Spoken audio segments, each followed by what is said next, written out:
جنہوں نے نماز کو ضائع کر دیا اور خواہشات نفسانی کے پیچھے لگ گئے، سو ان قریب ان کو گمراہی کی سزا ملے گی۔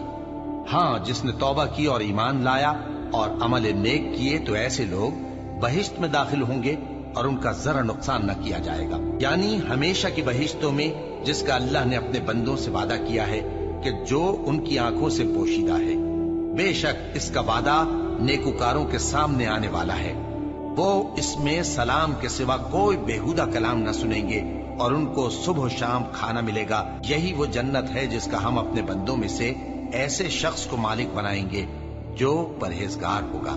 اور فرشتوں نے پیغمبر کو جواب دیا کہ ہم تمہارے پروردگار کے حکم کے سوا اتر نہیں سکتے۔ جو کچھ ہمارے آگے ہے اور جو پیچھے ہے اور جو اس کے درمیان ہے سب اسی کا ہے، اور تمہارا پروردگار بھولنے والا نہیں، یعنی آسمان اور زمین کا اور جو ان دونوں کے درمیان ہے سب کا پروردگار، تو اسی کی عبادت کرو اور اس کی عبادت پر ثابت قدم رہو۔